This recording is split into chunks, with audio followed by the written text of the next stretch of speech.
Hello everyone. Chapter हमारा continuity में था, पार्टनरशिप फंडामेंटल। इस चैप्टर में हमें एक टॉपिक गिवन है पास्ट एडजस्टमेंट्स का, जिसे हम एडजस्टमेंट्स इन क्लोज्ड अकाउंट्स भी कहते हैं। कई बार क्या होता है कि हमने पार्टनरशिप के अकाउंट्स तैयार कर लिए, मीन्स जो फाइनेंशियल स्टेटमेंट्स पार्टनरशिप में तैयार होते हैं वो सब हम तैयार कर चुके हैं और बुक्स हमारी जो हैं वो क्लोज्ड हो चुकी हैं, और बाद में हमें कुछ एरर्स का, ओमिशंस का पता चलता है कि पास्ट में हमने कुछ एरर्स और मिस्टेक्स हमने कर दी हैं। Errors, mistakes, suppose there was a deed regarding interest on capital, लेकिन हम इंटरेस्ट ऑन कैपिटल देना भूल गए। Similarly there was a deed regarding partner salary and partners commission, लेकिन हम पार्टनर्स को सैलरी और कमीशन देना भूल गए। There was a deed regarding to charge interest on drawings, लेकिन हम इंटरेस्ट ऑन ड्राइंग चार्ज करना भूल गए। या फिर किसी और टाइप की एरर्स कि हम प्रॉफिट शेयरिंग रेशो गलत ले लिया, मीन्स डीड में कोई प्रॉफिट शेयरिंग रेशो कुछ और था और हमने किसी और रेशो में प्रॉफिट को बांट दिया। कई बार हम गलत रेट से भी इंटरेस्ट ऑन कैपिटल अलाउ कर देते हैं। कई बार पार्टनरशिप डीड नहीं होता इंटरेस्ट ऑन कैपिटल के बारे में, लेकिन बाय मिस्टेक हमने इंटरेस्ट ऑन कैपिटल अलाउ कर दिया। तो there are lot of errors और मिस्टेक्स आर पॉसिबल। अब ये एरर्स और मिस्टेक्स जो हमारे से हो चुकी हैं और बाद में बुक्स को क्लोज करने के बाद में हमें एरर्स और मिस्टेक्स का पता चल रहा है, तो जो अकाउंट्स हम तैयार कर चुके हैं उनको तो हम चेंज नहीं कर सकते। अब इन एरर्स और मिस्टेक्स, इन ओमिशंस के लिए हमारे पास दो ऑप्शंस हैं। या तो हम उसके लिए एक एडजस्टमेंट एंट्री तैयार कर दें, या फिर उन सभी मिस्टेक्स की हम एडजस्टमेंट एंट्रीज तैयार कर लें। तो क्वेश्चन में हमें ध्यान से केयरफुली पढ़ना चाहिए कि what is written and what is required. Adjustment entry required है या एडजस्टमेंट एंट्रीज रिक्वायर्ड है। तो फर्स्ट हम इसमें ले रहे हैं when an adjustment entry that is single adjustment entry is required. इस केस में हम एरर्स का जो नेट इफेक्ट होता है, उस नेट इफेक्ट से हम एक एडजस्टमेंट एंट्री बनाते हैं। नेट इफेक्ट जो है, हम एक टेबल शोइंग एडजस्टमेंट्स तैयार करके चेक करते हैं कि किसको हमने डेबिट करना है, किसको हमने क्रेडिट करना है। तो नेट इफेक्ट में हमें एक डेबिट और दूसरा क्रेडिट मिल जाता है कि किस पार्टनर को डेबिट करना है और किस पार्टनर को हमें क्रेडिट करना है। तो उससे हम एडजस्टमेंट एंट्री बना लेते हैं। अब इस कंसेप्ट को समझने के लिए हम कुछ एग्जाम्पल्स, जो डिफरेंट टाइप्स के एग्जाम्पल्स हैं इसके अंदर, वो आपके साथ डिस्कस करेंगे ताकि आपको ये टॉपिक अच्छे ढंग से क्लियर हो जाए। तो फर्स्ट एग्जाम्पल मैंने इसमें लिया, the partners of a firm ABC distributed the profits for the year ended 31st March 2020 rupees 80,000 in the ratio of 3:3:2 without providing for the following adjustments। 80,000 का जो प्रॉफिट था वो हमने उनके रेशियो में डिवाइड कर दिया without providing for the following. क्या क्या चीज हमने प्रोवाइड नहीं करी? Number 1, A and C were entitled to a salary of rupees 1500 each per month. A और सी को सैलरी देनी थी 1500 पर मंथ के हिसाब से, लेकिन वो हम देना भूल गए। Second, B was entitled for a commission of rupees 4000 per annum. B को कमीशन देना था 4000 का, वो भी हम देना भूल गए।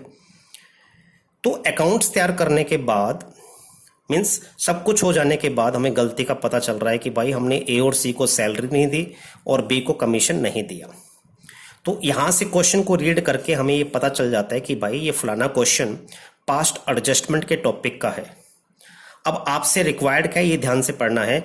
जर्नल एंट्री रिक्वायर्ड है या जर्नल एंट्रीज रिक्वायर्ड है, मीन्स आपको एक सिंगल एंट्री बनानी है या नंबर ऑफ एंट्रीज बनानी है, ये आपको ध्यान से पढ़ना है। पास द नेसेसरी जर्नल एंट्री सिर्फ हमें एक जर्नल एंट्री तैयार करनी है for the above adjustments in the books of the firm show workings clearly. अब क्योंकि जर्नल एंट्री पूछी है, जर्नल एंट्री तो net effect of the error से ही बनेगी। तो इसके लिए सबसे पहले हम एक टेबल तैयार करेंगे, table showing adjustments. Table showing adjustments में आप किस तरीके से इसका फॉर्मेट बनाएंगे, इसका कोई फॉर्मेट फिक्स नहीं है। कई बुक्स में आपको सिंपली जैसे फॉर्मेट मैंने बनाकर दे रखा है इस तरीके से बनेगा। कई बारी वो यहाँ पर क्या करेंगे, पार्टिकुलर्स का कॉलम फर्स्ट बनेगा, उसके बाद जितने पार्टनर्स हैं उतने कॉलम तैयार किए जाएंगे और लास्ट आप फर्म का कॉलम तैयार करेंगे, फर्म दैट इज टोटल, क्योंकि सभी पार्टनर्स को मिलाकर हमारी फर्म बनती है। तो अब इसमें कई बार किसी बुक में आपको इस तरीके से मिलेगा, जैसे आपने ए के लिए अलग से डेबिट क्रेडिट का कॉलम बनाया, बी के लिए अलग से डेबिट क्रेडिट का कॉलम बनाया, सी के लिए अलग से डेबिट क्रेडिट का कॉलम बनाया। ऐसा कोई हार्ड एंड फास्ट रूल नहीं है कि आपको इसी तरीके से फॉर्मेट ड्रॉ करना है। ये सबसे सिंप्लीफाइड फॉर्मेट जो है हमारा है, जो मैंने आपको सामने बताया है, वैसे आप फॉर्मेट कोई भी यूज कर सकते हो। तो इस टेबल शोइंग एडजस्टमेंट्स में हमने सिर्फ वही एडजस्टमेंट्स लेनी है जिसमें हमारी एरर्स हुई हैं। जैसे हम पार्टनर्स को सैलरी देना भूल गए तो हमने यहाँ पर सैलरी लिया, पार्टनर्स को हम कमीशन देना भूल गए तो हमने इस टेबल के अंदर कमीशन को लिया। अब मेन इंपॉर्टेंट क्या है कि हम यहाँ पर क्रेडिट लिखें या डेबिट लिखें। देखो, जो फर्म ने पार्टनर्स को देना है तो फर्म पार्टनर्स को कैसे देती है, पार्टनर्स की कैपिटल या करंट अकाउंट को क्रेडिट करके, मींस उसकी कैपिटल और करंट अकाउंट के बैलेंस को इंक्रीज किया जाता है। और जो कुछ पार्टनर्स से लेना होता है उसे फर्म पार्टनर्स की कैपिटल और उसके करंट अकाउंट के बैलेंस को डिक्रीज कर देती है, मींस डेबिट कर देती है। तो अगर फर्म ने पार्टनर्स को देना है तो आप क्रेडिट लिखेंगे और अगर फर्म ने पार्टनर से लेना है तो आप डेबिट लिखेंगे। ये आपको ध्यान में रखना है। तो फर्म ने पार्टनर्स को सैलरी देनी थी लेकिन पहले देना भूल गया, अब देनी है तो आपने उसे क्रेडिट कर दिया। सैलरी हमने देनी थी ए और सी को 1500 पर मंथ, तो उसको 12 से इंटू करके हमने पर एनम एनुअल में कन्वर्ट कर लिया हमने। 18,000 ए की सैलरी आ गई और 18,000 सी की सैलरी आ गई। बी की सैलरी के बारे में कोई डीड नहीं है, इसलिए बी में आप डैश कर देंगे। दोनों को आप जोड़ देंगे सैलरी को, तो फर्म की टोटल सैलरी हमारी बन जाएगी 36,000। फिर हम कमीशन देना भूल गए, अब फर्म को कमीशन पार्टनर को देना है तो अगेन क्रेडिट किसको देना है, बी को 4,000 पर एनम। तो ये हमने 4,000 का कमीशन बी में दिखा दिया और इसका टोटल भी फर्म में आ जाएगा 4,000 रुपीज। क्लियर? तो दोनों ही क्रेडिट है तो इसका हमने टोटल कर लिया, तो हमारे पास टोटल क्रेडिट या नेट क्रेडिट हमारे पास आ गया। ए का नेट क्रेडिट हो गया 18,000, बी का हो गया 4,000 और सी का हो गया 18,000 और फर्म का टोटल आ गया 40,000। यानी इसका यह मतलब बनता है कि फर्म ने टोटल 40,000 रुपीज देना था सैलरी का और कमीशन का, और उसे फर्म देना भूल गई। अब फर्म उसको देना भूल गई तो इट मीन्स पहले जो प्रॉफिट आपने बांटा वो गलत बांटा। अगर आप सैलरी और कमीशन P&L एप्रोप्रिएशन के डेबिट साइड में दिखाते तो उससे आपका डिविजिबल प्रॉफिट कम होता, फिर आप पार्टनर्स को डिविजिबल प्रॉफिट कम देते। लेकिन आपकी फर्म ने सैलरी और कमीशन P&L एप्रोप्रिएशन के डेबिट साइड में नहीं दिखाई, इससे आपका डिविजिबल प्रॉफिट ज्यादा आया होगा, तो वो डिविजिबल प्रॉफिट पार्टनर्स को ज्यादा मिला होगा। तो वो प्रॉफिट अब आपने पार्टनर से क्या कर लेना है, वापस ले लेना है। तो ये जो 40,000 का जो हमने एज अ प्रॉफिट पहले पार्टनर्स को डिस्ट्रीब्यूट किया था, अब वो हम उनसे वापस ले लेंगे। तो total rupees 40,000 wrongly distributed as profit, जो कि प्रॉफिट के तौर पे डिस्ट्रीब्यूट हो गया, जबकि वो क्या था, सैलरी और कमीशन था। तो सैलरी और कमीशन के तौर पे डिस्ट्रीब्यूट होना था, लेकिन वो एज अ प्रॉफिट डिस्ट्रीब्यूट हो गया इन 3:3:2 के रेशियो में डिस्ट्रीब्यूट हो गया। तो उसको हम वापस लेंगे, फर्म वापस लेके, तो यहां पर लिखेंगे डेबिट। तो 40,000 को हमने 3:3:2 में बांट दिया, तो हमारे पास आ गया 15,000 एंड 10,000 और फर्म का टोटल 40,000। अब हमने इसका नेट इफेक्ट ले लेना है। नेट इफेक्ट लेंगे तो ध्यान से देखिए, यहां पर नेट क्रेडिट था 18,000 ए में और डेबिट है 15,000, दोनों का डिफरेंस लिया तो 3,000 क्रेडिट आ जाएगा, क्योंकि क्रेडिट ज्यादा है। नेट इफेक्ट या तो डेबिट होगा या फिर क्रेडिट होगा। अगर क्रेडिट ज्यादा है तो क्रेडिट लिखना है, डेबिट ज्यादा है तो डेबिट लिखना है।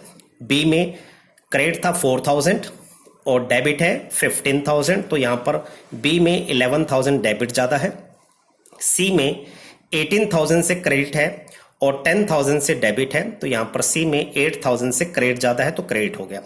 अब आप देख सकते हैं कि इस टेबल शोइंग एडजस्टमेंट्स को तैयार करने से हमें क्लियर हो गया किसको डेबिट करना है और किसको क्रेडिट करना है और कितनी अमाउंट से करना है।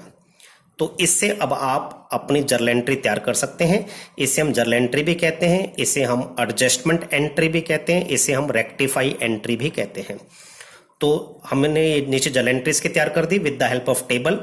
डेबिट कैसे करना था बी को, तो हमने जर्नल एंट्री बनानी है। एक चीज और इंपॉर्टेंट है, जर्नल एंट्री आप जो भी बनाएंगे नेक्स्ट फाइनेंशियल ईयर के बिगिनिंग में बनाएंगे।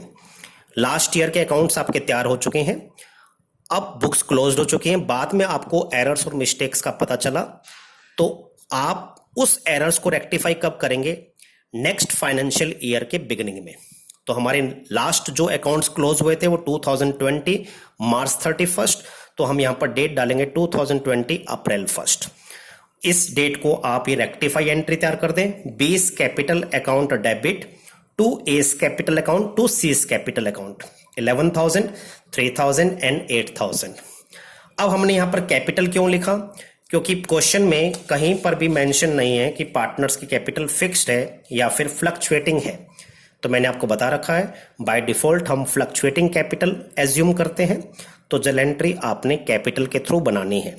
अगर क्लियरली मेंशन होता कि कैपिटल फिक्स्ड है तो फिर आप जर्नल एंट्री करंट के थ्रू बनाते। तो होप आपको ये फर्स्ट एग्जांपल क्लियर हो गया होगा।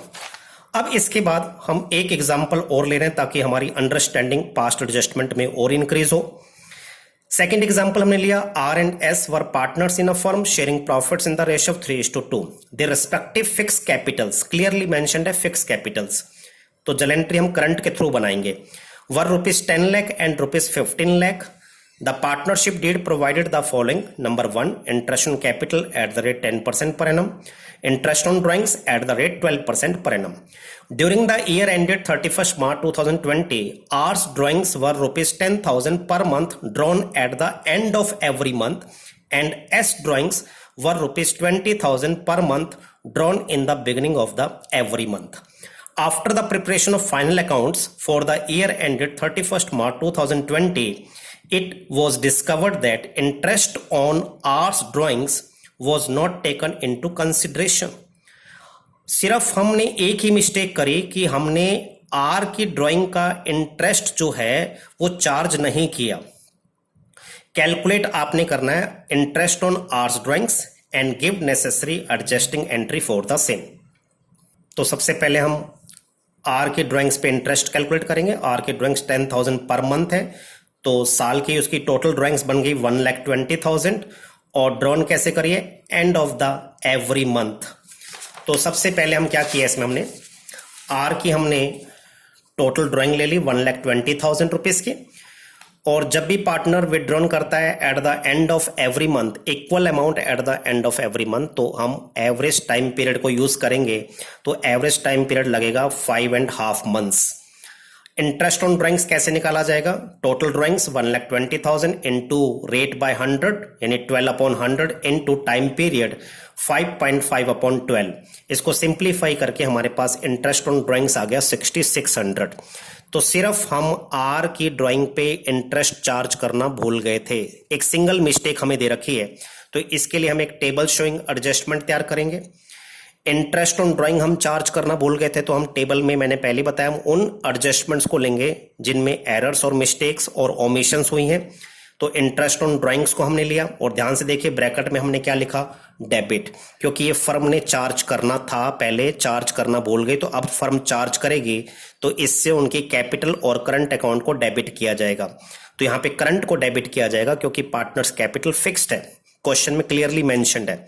तो इंटरेस्ट ऑन ड्राइंग्स के लिए हमने पार्टनर्स की करंट अकाउंट को डेबिट कर दिया। किसके करंट अकाउंट को, आर के करंट अकाउंट को, क्योंकि आर का इंटरेस्ट ऑन ड्राइंग हम चार्ज करना भूल गए। तो 6,600 हमने आर से ले लिए। अब ये 6,600 फर्म में भी टोटल 6,600 आ गया आपके पास, ठीक है।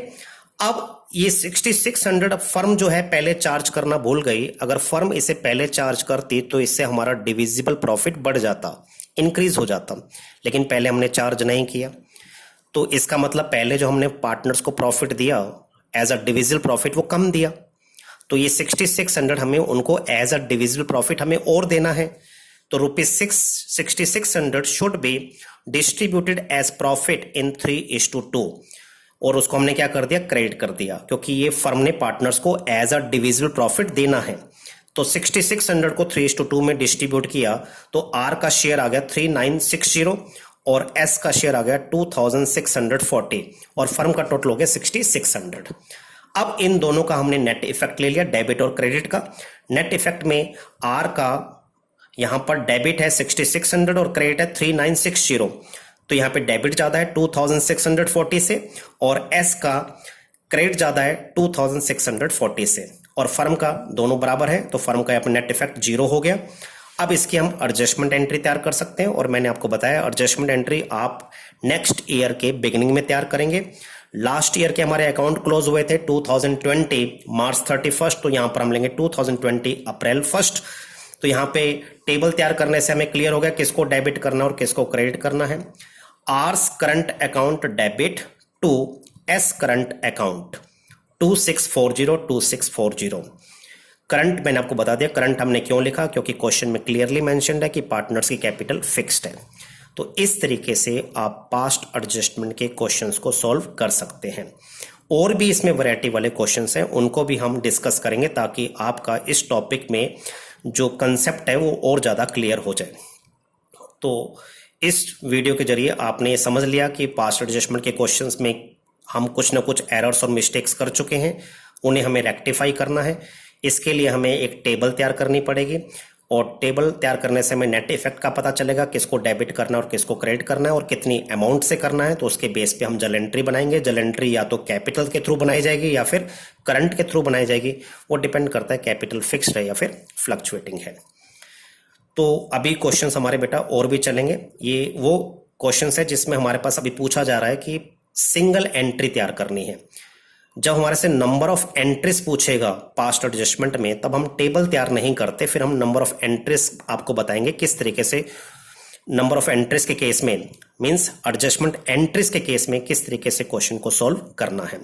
तो फिलहाल अभी हमारा यही टॉपिक चलेगा जिसमें आपसे सिंगल एडजस्टमेंट एंट्री क्वेश्चन में रिक्वायर्ड होगी।